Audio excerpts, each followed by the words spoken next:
All right, welcome back to the show, everybody. So my guest today is Michael Chandler. He's like a son to me, and he is scheduled to fight Conor McGregor on June 29th. He doesn't know this, but I'm recording this intro just in case. I have a suspicion Conor McGregor doesn't want to fight my dude. And so I'm recording this introduction beforehand, just in case there's a cancellation.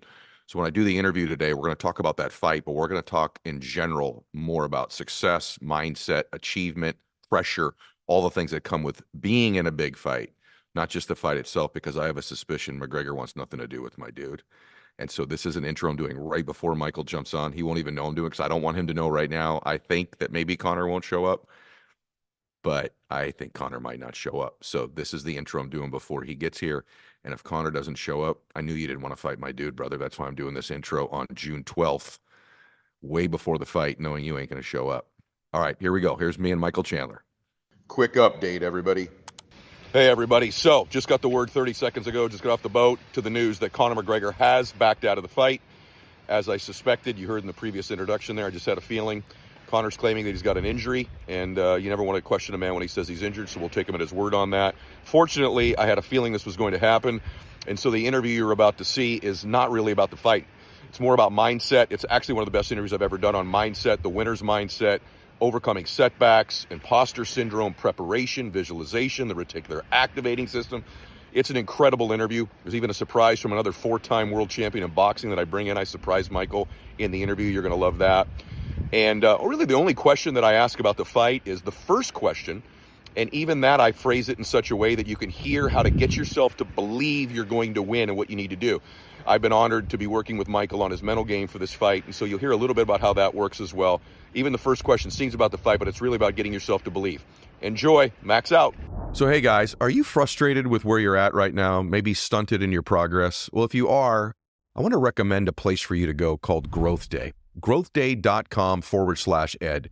It is the #1 personal development app on the planet. It's got all kinds of high performance techniques in there, courses, accountability, journaling, live speeches from some of the top influencers in the world, including me. It's an overall environment to change your life. growthday.com/ed. Welcome back to the show, everybody. So the young man I'm going to introduce to you he's like a second son to me. I'm honored when he calls me dad.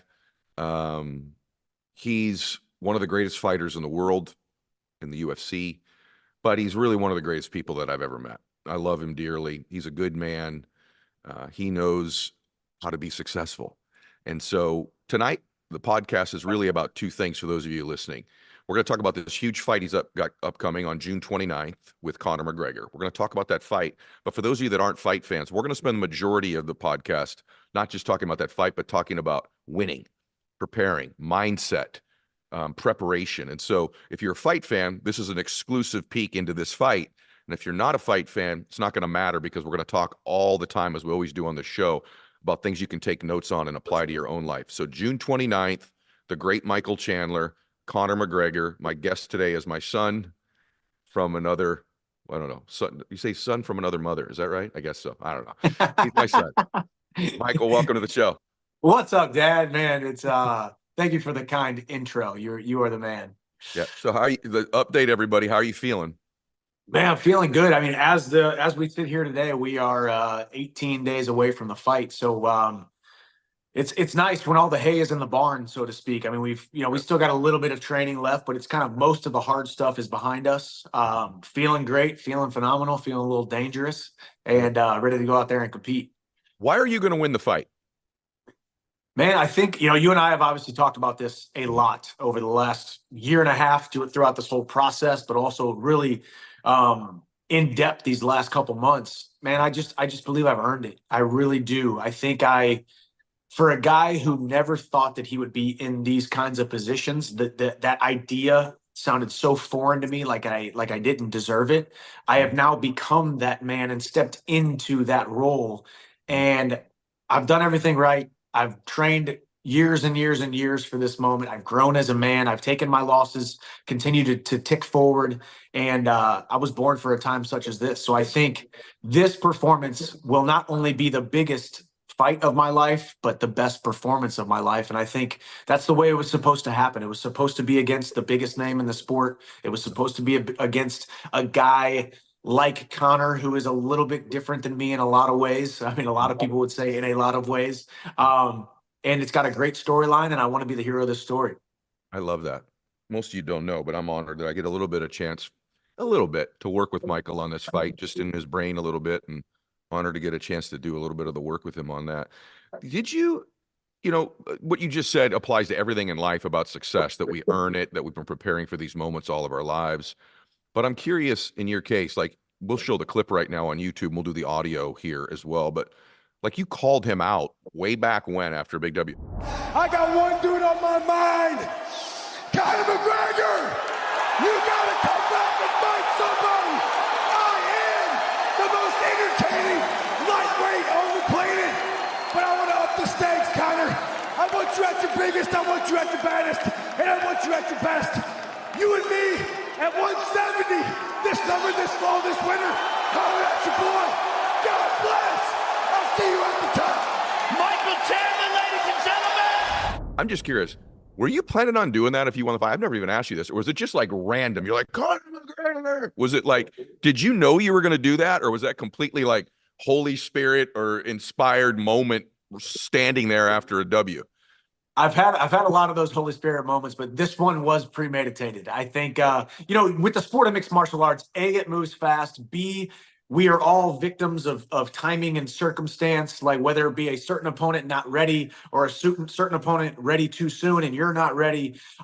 It just, the stars were going to align, and it made a lot of sense in my mind, thinking ahead in the future for right after I knocked out Tony Ferguson that night. And he was just on his way coming back, talking about coming back. The timing was going to work out perfectly. And I wanted to shoot my shot. I mean, there's every single person in the sport of mixed martial arts within 2 or 3 weight classes of Conor McGregor says his name often. And there's a reason why. He's the biggest name in the sport. I'm a guy who I know that we will create some magic, create some fireworks inside of a UFC octagon. I believe I will be the victor, and I do believe that I deserved to be in that moment. If anybody was going to have that bright of a light shined on them, if anybody was going to have those high of stakes, I wanted it to be me, because why not? I love that. Oh, here's my surprise for you, Mr. Chandler. Oh, yeah? So I have my really, really good friend joining us today, everybody, and Michael. This is Mikey Garcia, who is a 4-time, he's a boxing champion, 4-division champion, and has had one of the most prolific careers in all of boxing. And I love him. And he's been a guest on my show. And I just thought, you know what? From one champion to another, I thought I'd have him whisper some words of wisdom to you here today, if he would. So, Mikey, thanks for jumping in, brother. Yeah, thank you. And Michael, pleasure to meet you, brother. You as well, man. You are a legend, dude. It's awesome to meet you. Are you surprised? Awesome, man. Yes, I am. That is awesome, dude. So that's awesome. Great. And Mikey's one of the most giving dudes in the world. As long as you buy him dinner at Javier's, you got to pay for dinner when you're with him. But so, bro, I'm just curious, Mikey, if you're talking, you've had these huge fights. In fact, I've been at Texas Stadium with this dude in front of 50,000 people. I mean, he's had huge fights. Is it different in a big fight, Mikey? Like, anything you would say to Michael, mentally, is there anything different when it's a huge high profile fight as opposed to, something that, no offense to any of great boxers, but some casino on the come up compared to, a big arena, a Vegas fight or whatever? Did that affect your mentality? Did you look at the fight differently? Or is it just another fight? Look, you've been in it, your whole life. I was in it since I was a little kid. So I always took each fight as a big fight, because I knew, winning one fight would lead to the next and move my career forward. So getting to the big arena, to the big stage, you talked about, AT&T Stadium, in Texas, and 50,000 people there. Yep. But to me, it was just another night. I worked my whole life to get there. And I think, I was just excited to finally make it to that, stage, to the highest, in my career. And what I did do a lot is I visualized that a lot. I visualized the fight. I visualized, training. I visualized, every scenario during the fight, winning or losing rounds, overcoming challenges in the fight, a cut, a knockdown, whatever it could be. I would always visualize, and that went for every fight, but especially on the big one, because I didn't want anything to be, out of my norm to scare me or timid me in any way. So for me, it was visualizing everything, the ring walk, the introduction to the fight, just so that I could have that already in my head. When I experienced it, it wasn't as new. It was already there before. I had already logged it in. I've already seen myself in front of that kind of attendance, that kind of crowd, and I just felt comfortable. I felt normal. It felt like another day. The training obviously was harder. The training was, more vigorous for the training camp and longer weeks and all that, because I was fighting a bigger guy. I was fighting a bigger, man in the ring on fight night. So I had to prepare a little differently, but mentally I was, strong. It was like a normal thing. Like, I just need to be here. I visualized every round, even though the fight didn't go the way I originally wanted to. I that was my first loss, but I walked out of that 100% healthy, fine. We hung out the next day. We flew back together. We flew back you together. Could tell. Yep. You could tell that my mindset was sharp as ever. I was still, confident. I was still having plans for the future, and it didn't send me back. It wasn't ever like that. So that's what I got. Let me ask you, by the way, does that sound familiar, Michael, about the visualization? Sure does. By the way, all of you, this is a gift you're getting today that, I didn't intend to give you publicly, and I don't know that I'll put all this out either, by the way, but to have two gladiators talk to one another like this about it. And by the way, Mikey and I did fly back after that fight together, and I was like just struck by how calm he was. Like, all right, bro, we're gonna another one. We're gonna do this. We're gonna do that. But Mikey, what was interesting about what you just said, and Michael, I'll let you ask Mikey anything you want to. That's why I brought him here today. But Mikey, you would actually visualize negatives too. You're okay with visiting. Yes. I lost a round or whatever. I'm interested in that. You think that was an okay thing to do? Because I do as well. Might as well. I mean, you're going to lose a round. You're going to get hit. Something bad's going to happen. To avoid thinking about it, to me, seems sort of silly. Why not become familiar with it so you can respond? Is that why you would do it? Yes, it's just so that you don't get nervous or panic if something does happen during the fight.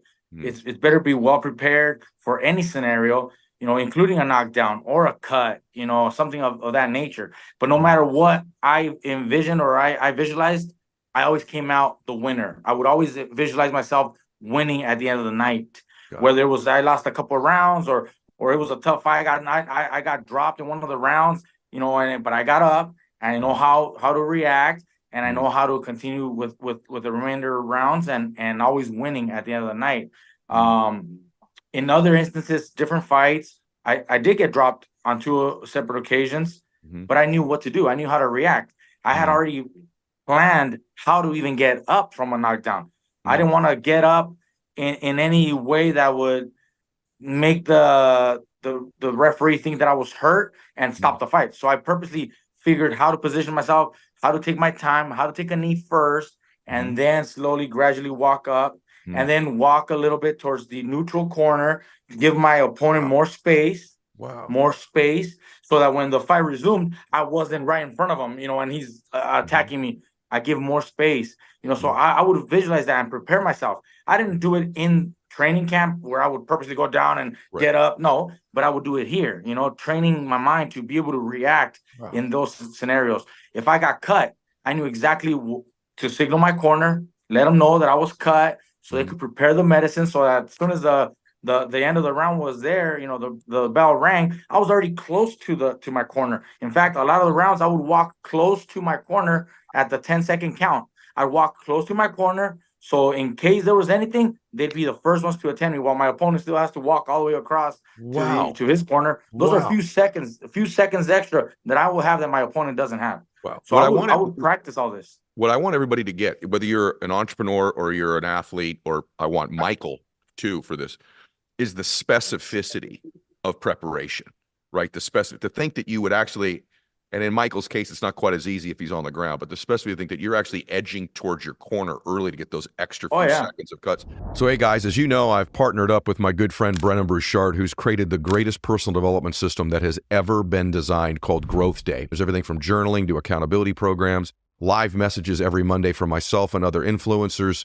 There's an opportunity for you to get courses that would cost thousands of dollars completely for free. It's incredible. Go to growthday.com/ed and check it out. So, hey guys, are you looking for more optimization in your life? If you are, try Bond Charge. Bond Charge is a holistic wellness brand, huge range of evidence-based products that help you get more energy, perform better, recover faster. I love their infrared sauna blanket. It's what I've been using now for a while when I hurt my back.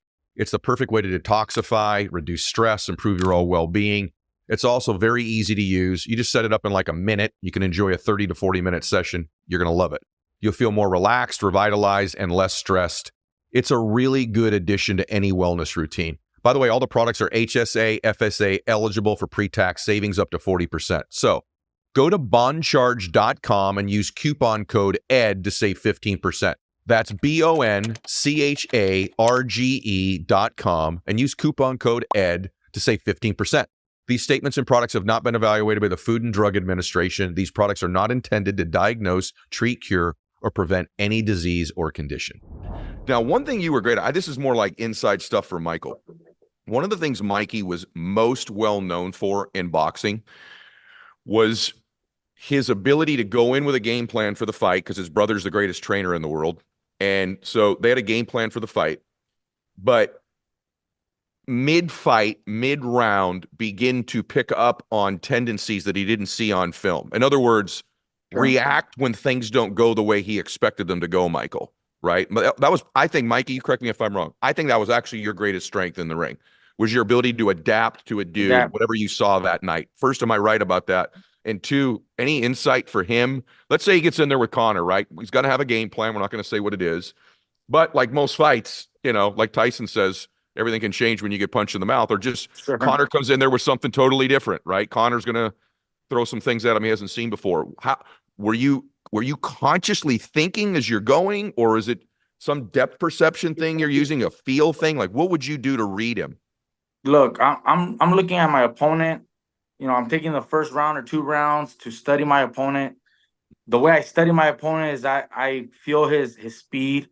I let him punch a few times to be able to time the reaction, you know, time the speed of the punches, and also timing his defense. So I'll jab a couple times and see how fast he can either block or dodge the punch, so I can make my adjustments as the rounds go by. Mm-hmm. Second round, I'm still feeling him out, but maybe by the third round, you know, I'm already have a good idea of what to do. However, things can change, like you just mentioned, things can change.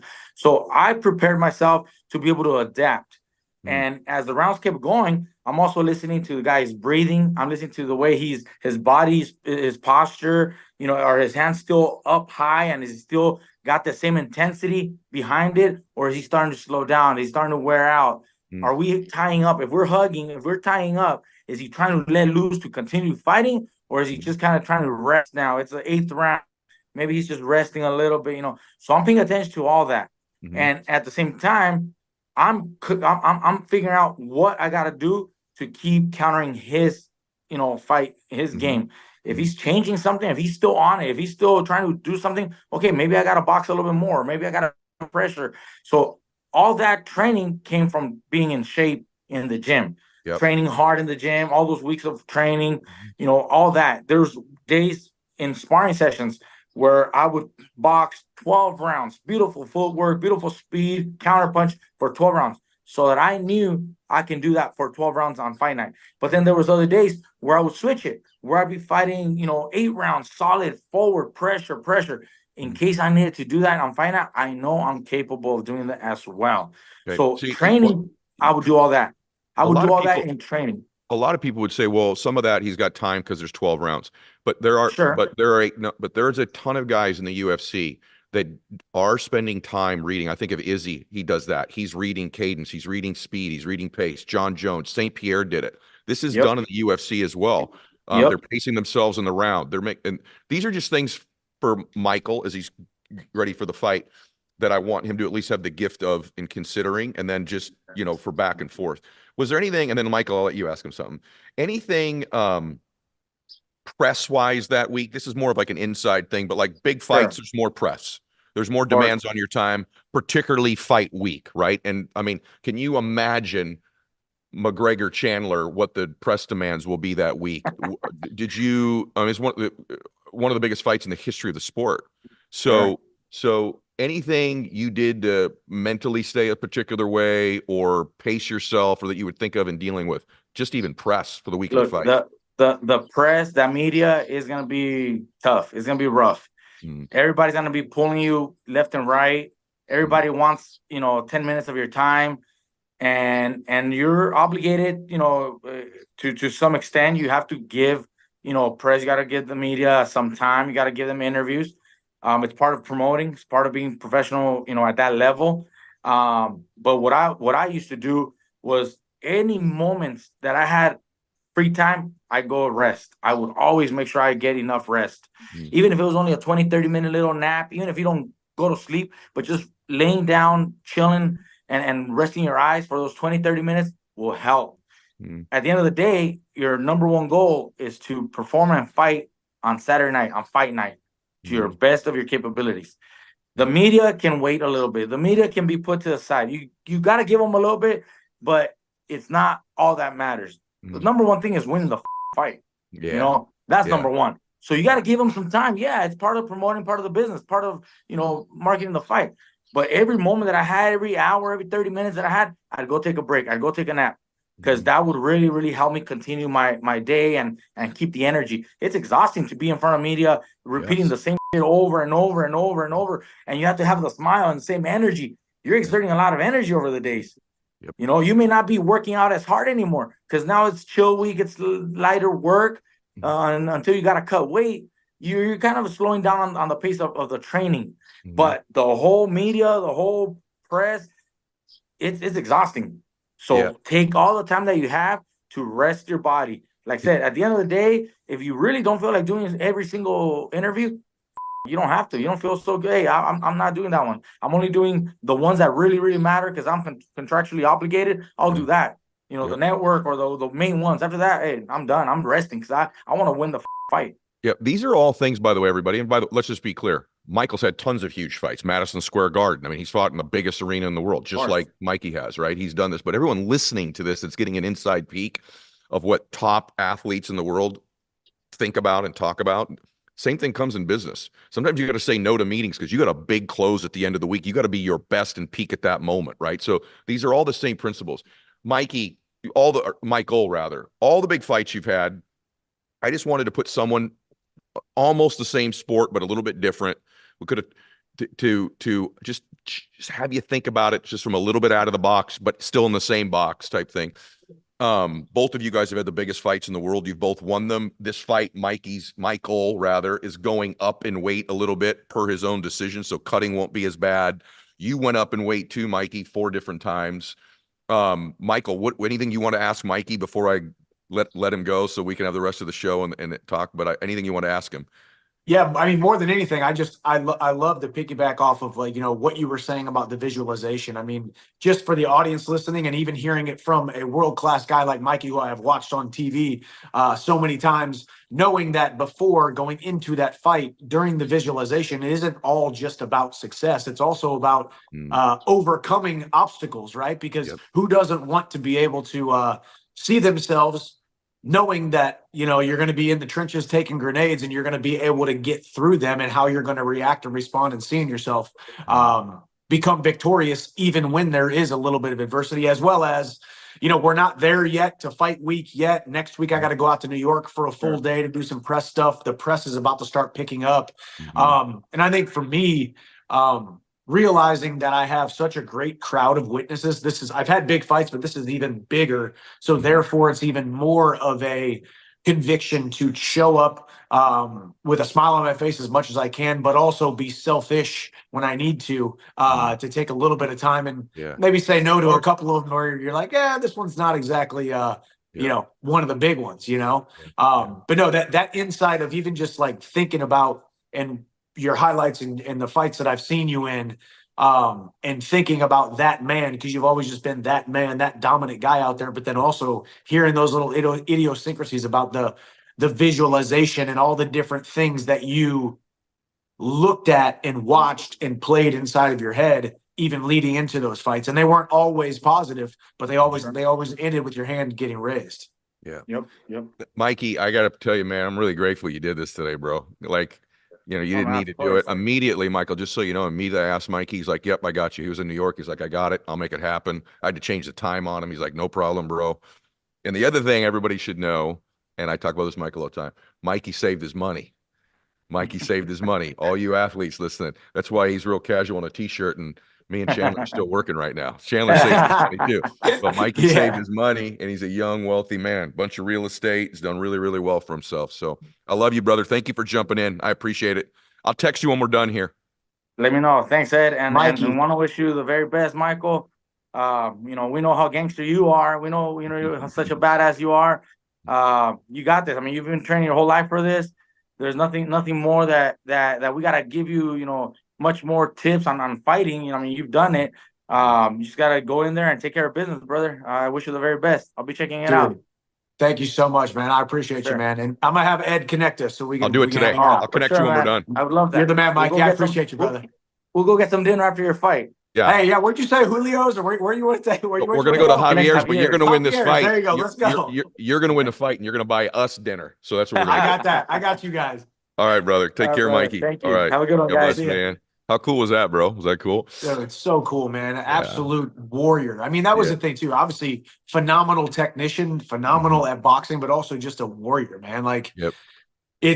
and obviously, like you said, different sports, but Yep. they're the same. It's hand-to-hand combat, whether Exactly. it's wrestling, boxing, kickboxing, these hand-to-hand combat competitions, man. Yep. And one of the things that you all should know that, kind of inside baseball stuff that Mikey and I work on and that Michael and I work on is visualization. A lot of you ask about that, but it's like really detailed stuff. And it's okay to visit failure. It's okay to visit a down cycle. And in fact, I think it's really important because then you can program yourself out of it. So anyway, I just wanted to have you visit with him for a minute and have the audience listen to the two of you. So let's go shift a little bit. How did Mikey got there and you've gotten there? Did you get there? How much of this was natural for you? Like, you're a college wrestler. How much of where you got was, you're just athletically super gifted? And how much of it was the actual grind? Like, when you were in college, did you see dudes who were just better than you? Even in college, did you see guys athletically that were even better than you? And how do you end up being this guy that's on the world stage, one of the most famous fighters, obviously the most electrifying fighter probably in the history of the UFC? Was it just gifted talent, or were you always seeing dudes that you thought even were more naturally physically gifted than you?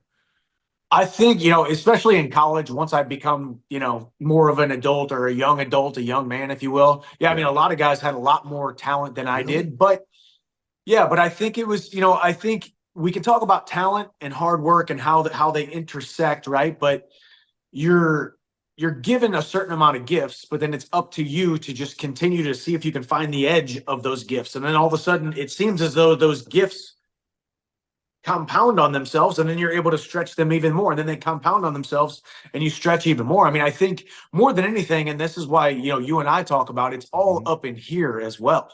Obviously I look a certain way. I look like an athlete. I can jump on a box. I can lift weights. Yep. I look like an animal inside the cage.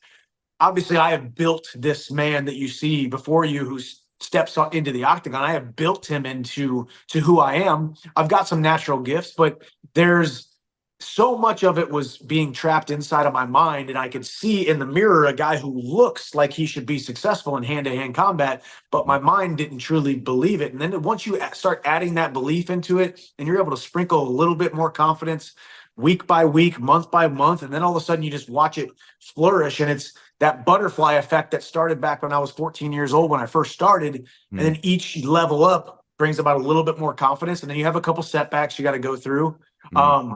And I think more than anything, I've just been given gifts to show what hard work and what is capable if hard work is put in. Now, I'm not saying I didn't have any natural talent. Yeah. People see my workouts now and they're like, man, I wish I had those kind of gifts. And it's like, well, we can't really tell if I'm gifted or not because I've been doing it nonstop since I was 14 years old, exactly. 28 years. Yep. And that's what everybody needs to get too. Success does not come as quickly sometimes as we think. This man's been at this now. How long have you been some sort of combat? 28 years since I was 14 years old. Watch this, everybody. How old were you when you got your UFC contract this time? How old were you? 34. Do you hear that, everyone? That is highly unusual. He got his UFC contract at 34 years old. That's a long time. So a lot of you, there's just a point of where you'll quit. You'll just give up. It would have been really easy when he'd lose a fight at Bellator. Yeah. Yeah, he'd lose a fight in Bellator or something, and you'd think, well, that's it, and then to come back and to win and become a champion again and to get into these huge fights is just unbelievable. So sometimes it's going to take longer than you think it's going to take. One thing Michael did is he just stuck around long enough to collect on all the deposits he had made. He's finally getting a withdrawal. So, hey, guys, when I love technology and a great idea revolutionizes an old industry. And by the way, if there's an industry that needs a revolution, I think you'd agree with me, it's the healthcare industry. It's not easy to find good doctors. And by the way, good doctors that are in your area that also take your insurance. And that's why I love ZocDoc. They are revolutionizing the healthcare industry and the way you get access to doctors. ZocDoc, by the way, is ZocDoc. Here's who they are. ZocDoc is a free app and website where you can search and compare highly rated in-network doctors near you and instantly book appointments with them online. Tons of different reviews on the doctors, and they're local to you. You can find out if they take your insurance. I just did it for a tear I had in my shoulder. One day later, I'm in the doctor's office getting some help, getting an order for an MRI. So go to ZocDoc.com/Mylett and download the ZocDoc app for free. Then find and book a top-rated doctor today. That's ZocDoc.com/Mylett. ZocDoc.com/Mylett. So I get asked all the time, how did I get so much attention on social media, in my businesses, email list, etc.? I can tell you straight up, it's been Constant Contact. If you don't know who Constant Contact is, you need to know about these guys. Constant Contact's award-winning marketing platform has helped millions of small businesses, mine being one of them, stand out, stay on top of mind, and see big results fast. They've got an easy way to promote your business with powerful tools like email, SMS marketing, social media posting, and they even do events management, what they've done for me in the past as well. You're going to reach new audiences, you're going to grow your customer list big time, and communicate more effectively to sell more, raise more, and grow fast on social media. So get going and start growing your business today with a free trial at ConstantContact.com. Just go to ConstantContact.com right now. Constant Contact, helping the small stand tall. ConstantContact.com. Now, what do you leverage the dark side? We talk a lot in sports about there's like leveraging the dark side, which is going to that dark place and coming from there. And then there's sort of like the other side, which is like dream and vision and chasing the light and chasing the good stuff. That duality, I'm just curious, like, is it fight night you leverage the dark side? Do you leverage it? Is that your main lever? Like, I'm going to kill this dumb, I hate him. Or how do you do it? It's a great question. I mean, honestly, I've said this numerous times. I know I'm about to have the best performance of my life when tears of joy are coming down my face and I'm listening to my music and I'm thinking about my wife and my kids and I'm thinking about some kid who I don't even know his name who's looking up to me, some mom who's like thinking, man, I want my son to grow up just like Michael, with like thinking about the generational curses and the chains that I'm able to lift off of people that I don't even know, that I've never come into contact with. And obviously, most importantly, my wife, my two sons. That's when I know when the tears of joy are welling up inside of me, or I'm getting goosebumps before, that's when I know. So I think I'm so much more tied to the joy, and it's just gratitude. I think I'm just so grateful. It really is crazy. I'm not supposed to be here compared to what my little 14-year-old, 18-year-old, 20-year-old self thought I was going to be doing, athletically. I'm not supposed to be here if you ask them. With all the self-doubt, and it's like I'm living a dream. So I'm so much more tied into that joy. But as the fight gets closer, I do know that I have that kind of pissed off for greatness. I have my moments. I have my don't take any crap from anybody type of mentality, especially when I'm training. When I'm training and I'm in the room, I'm not this guy that Right. and I'm different. And it's not that I'm trying to hurt anybody, or it's not that I'm angry, but there's this little bit of, I don't know what word I would use, but it's like, hey, you guys know who I am, but I can't be trusted when I'm in here because I'm in my zone. Like, this is me in my zone. I'm not going to hurt anybody. I'm not here to hurt anybody or do anything illegal in a training partner, but like my willingness to go to a place where I don't care whose feelings I hurt or how badly I dominate somebody. So it's a different, and then all of a sudden the practice is over. I sit there, heart rate comes down. I'm like, okay, now I'm going to go grab some lunch. And, and I think it's a gift. I think it's a gift. I think it's beautiful. And I love that I can be that guy, and my wife doesn't know who that guy is. My sons don't know who that guy is. The fans watch that guy on fight night. But very few people get to see it unless you're really training with me on hard days or you're in the cage with me. I was watching, just prepping for you and I watched last week, I watched Conor and Diaz 2. I watched that fight. And something really interesting struck me. That night, he was in, this was a long time ago too, everybody, but that night, Conor was in the biggest fight at that time in the history of the UFC. And I was just thinking where you were that night about the same time. And it was complete relative obscurity, right, at that time. No one knew Michael Chandler at that time, and he was actually in the middle during that time. I think it was when you had some of that streak that was not going the way that you wanted it to go, ironically. Yeah. And if you would have said at that time, here's a guy who's, had a couple setbacks at what is sort of the B level of the MMA. No offense to Bellator, that's probably not even fair, but B level, at least in notoriety. That is fair, right? And I admit that. Yeah. And notoriety. And then you got this dude that night pulling out a W in the biggest fight of the UFC. And if you would have told the world that night, now that dude that's over there in Bellator that's struggling right now, he's going to end up in Vegas June 29th, 2024, going head-to-head with this dude in the biggest fight in the history of the UFC potentially. It just should give everybody hope that anything is possible in their life, man. And you embody all of that. Is there a part of you, though, that has imposter syndrome? If you're being candid with the audience, that you do come from humble beginnings, you have had ups and downs, you are, coming off of, you haven't had a 6-fight win streak even right now, if we're being candid, right? So is there a part of you that has to overcome these mental demons, so to speak, of believing you belong, believing you can win, that I think most people struggle with? Or have you passed that stage of your life? I think I definitely still have a certain degree of it, but I think I've gotten to the point where it's been revealed to me enough through life, the course of life, that the older you get, the more people you come into contact with, the more people you train with, or you're in business with, or you watch their work ethic, or you watch how they live their lives, both in front of the camera, behind the camera, and behind closed doors, in front of the public. And you start to really look around and take stock and think, you know what? I do think that the gold and diamonds was reserved for God's people, not the devil's bunch.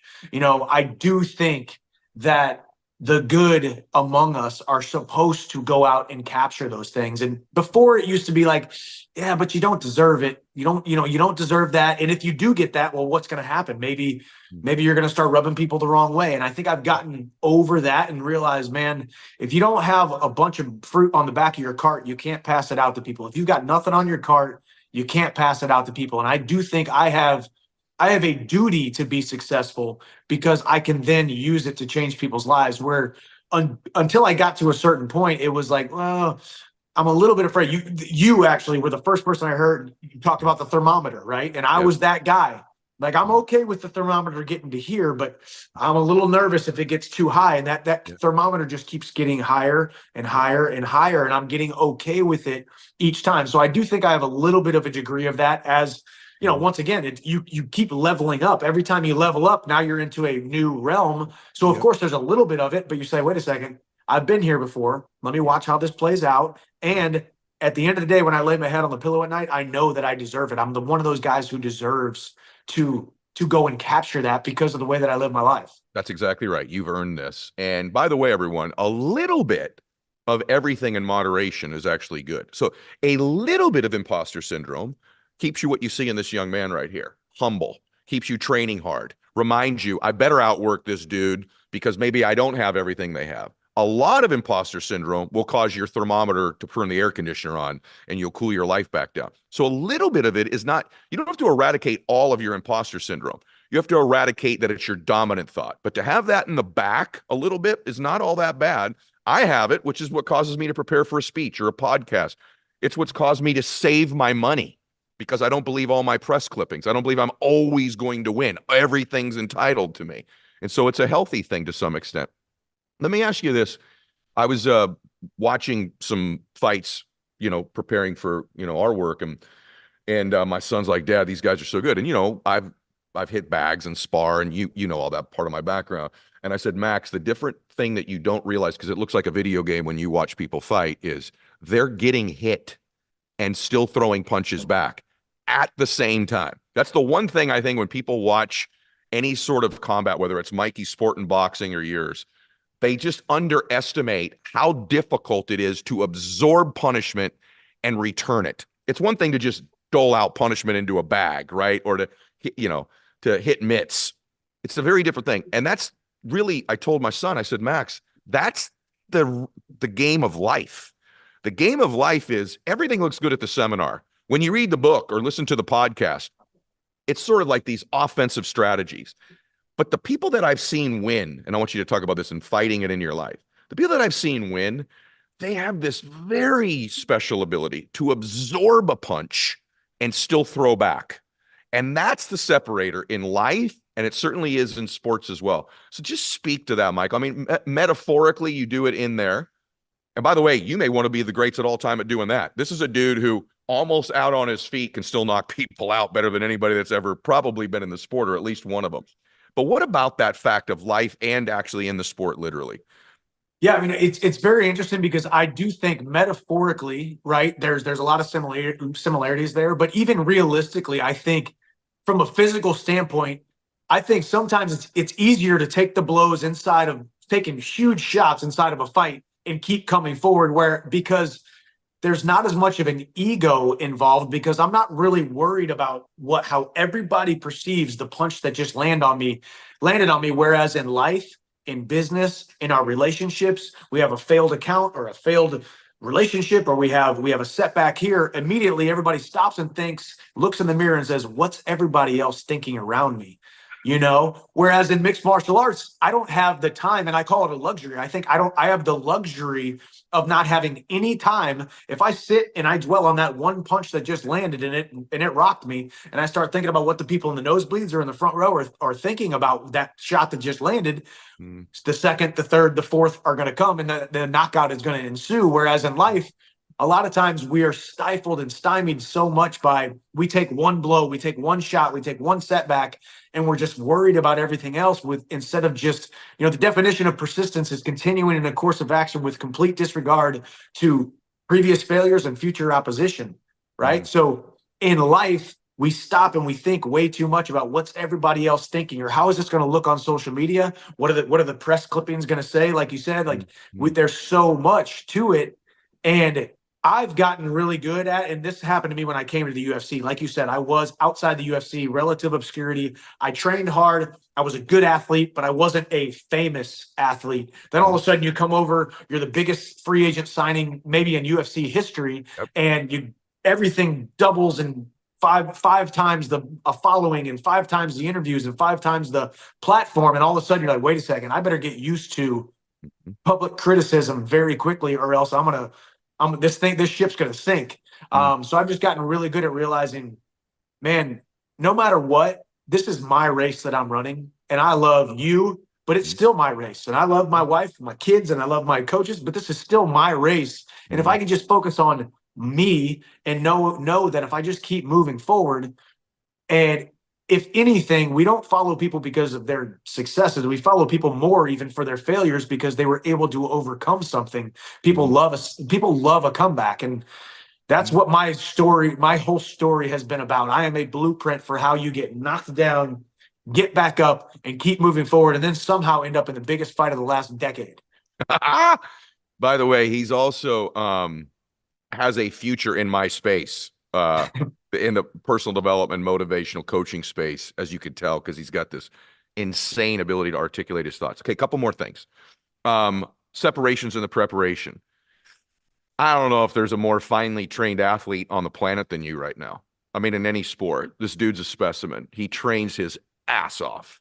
Do you like to train, or do you do it because you know it produces a result? And how important in anything someone's doing, particularly if maybe they think they lack something, is to gain their confidence from the preparation?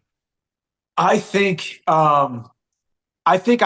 do love to do it, because you ever ask yourself, like, what's the alternative? You know, what is the alternative? I do think I use the word easy lightly because I'm sure the audience is like, dude, I watched the training. It looks crazy. But for me, it's easy. My hard is different than your hard and different than hard for everyone else. Me thinking about doing some of the things that you do, that sounds crazy to me. But to me, maybe working out as hard as I do, half the audience is like, man, I would die in the warm up. But it's become not easy in the sense that it's not hard every time I do it, but it's what I do. It's not who I be, but it is what I do. And I'm pretty darn good at it. And I do know that it produces results. And I do think, you know, going back to the imposter syndrome or going back to the self-sabotage and going back to the temperature gauge, going back to my self-concept or my lowly self-concept that I used to have, if back when I was 14 years old, I didn't get into hand-to-hand combat thinking, okay, I'm not that talented, so I have to outwork everybody. And I've been able to take that now for the last 28 years, and I've never, ever lost it. And I've won world titles. I fought for the world title in the UFC. I have fought Madison Square Garden twice, fight of the year, debut of the year. I've got all of these different accolades. Yeah. But still, the cornerstone always is me remembering that little 14-year-old boy who walked into Northwest High School and knew that I had just started wrestling and everybody else had been there for years, and I need to outwork all these people or I'm never going to get to where I'm going. And I still have that as a 38-year-old in the sport, 28 years in the sport. So I look at it like I am grateful that I have these two capable arms and these two capable legs to be able to do what I do, you know, and I look at it as a blessing that I train here in Deerfield Beach, Florida, and there's two gyms connected to each other. And there's a physical therapy. There is a physical therapy clinic in our same entrance. We share one. And I see people coming in wheelchairs. I see people coming in with cerebral palsy. And I see people coming in with really bad injuries, car accidents, paralysis, all of these different things. And I know it sounds a little bit dark to think about, right? But yeah. I am so blessed to be able to do what I get to do. And every single one of those people would give anything to trade 1 week of this well-enabled body to be able to live in this well-enabled body. And I really always have looked at that blessing that most people they can talk about depression or they can talk about anxiety and sadness and all of these different things, but we have so many things to be thankful for that we just gloss over and overlook and just keep moving forward. And I think that's where it is. Knowing I can outwork everybody, taking my gratefulness and my gratitude for the abilities that I have and the opportunity that I have, and thinking about the alternative. The alternative is me going and getting a job somewhere, and I love what I do, and I get to do it every single day. It's my producers, I guarantee you, are just, their mouths are open right now, because right before you got here, I recorded a podcast. It'll come out after this one. But I talked about focusing on what you possess as opposed to what you don't have, and then having perspective questions about the fact that someone's got it worse than you. And when you're actually able to do those two things and focus on what you have as opposed to what you're missing, and focus on the fact that you're blessed to have what you do have, that someone's got it worse, it's just amazing. Then you just go say this. How much is your, two last questions, how much is your growth on you? Like, most people can tell from listening to you now, but I want everyone to know, this man works very hard on himself. Like Michael in his downtime, I'm not his only friend in this space. Michael will attend events. He's read the books. He listens to the podcast. He'll speak at these events as well. He's worked very hard on the internal him. And there's two elements of that. He's a man of very strong faith, but he's also worked on his mind, worked on his thinking, worked on himself, worked on that thermostat setting. How much of that, aside from all the physical training, do you attribute to the fact that you're going to be in the octagon on the 29th with McGregor? I think it has everything to do with it. I mean, really, and I made this, realization years ago when you were talking about, if for the people that don't know, I went 688 days without winning a fight. And for a lot of people, that's a death sentence for an MMA career, going from world champion in Bellator to losing 3 fights in a row, thinking that at any point in time, I was going to get my walking papers or get a phone call that I was going to get cut from the organization. And in that time, I realized I was doing all the physical work. If you're my coach and you tell me to run through that wall, I will run through that wall, no questions asked, and I will do it harder and faster and better than every single else behind me. But what I wasn't working on was my mind, and what I wasn't working on is this self-image, and I was letting that get away from me. All I was doing was building up a bigger, faster, stronger, subpar version of the man that I was really created to be, because inside of my mind was so it was lacking and it was so important, but it needed to be revealed to me. And that was the thing too. If a bad thing happens to you, but a good thing comes from it, and you become a better person, a better man, a better father, a better husband, a better human being, you got to ask yourself, was it really a bad thing if a good thing comes from it? And I think I look at that point in my career and realize that was the catalyst and the springboard that was going to catapult me. That was the winding of the spring, and it was a painful winding of the spring. It came with tears, it came with self-doubt, it came with embarrassment, overwhelming embarrassment, but it was that coiling of that spring that eventually springboarded me to becoming the next version of the man that I needed to be. And yeah, I mean, I've always just been curious and admired people like yourself who are trying to make the world a better place, admitting their flaws, showing and wearing their heart on their sleeve, and talking about the struggles that you have gone through and how there's a lesson in every single loss. And, you know, I've been very blessed with so many great friends, and I have a duty to them to continue to be a part of that community. I have a duty to my family, and I have a duty to myself. And most importantly, I have a duty to my almighty God who created me, not just to be good, not just to be that little boy who was going to play it small and think that he doesn't deserve great things, and think that I could just, you know, barely get enough and barely get by and live paycheck to paycheck and nobody knows my name. I was commissioned, and I have this conviction, this deep conviction, to know that I was created to do something extraordinary. And it took years and years and years, and I just want to keep on adding to that. And when people say the sky is the limit, you know, it's a term that we use, but at some point you start to believe it, and you believe it not because of the Bentleys and the Bugattis and the boats and the watches and all the material things, but it's the things that you make people feel just with your presence and with your words and your voice. And that's what I want to be able to do. And now we got the biggest platform we ever could have asked for, and the sky is the limit. Yeah. By the way, you are doing that. All right, Michael, I love you. Everybody, I hope this blessed you today. I'm sure that it did. Really cool to get into the mind of this absolute champion here, and actually for a few minutes, two of them at the same time. So, all right, everybody, God bless you. Share this episode and tune in on June 29th. And if it's after that time, share this episode with anybody who wants to hear about being a champion, winning, mindset, pressure, overcoming adversity, et cetera, et cetera. God bless you, everyone.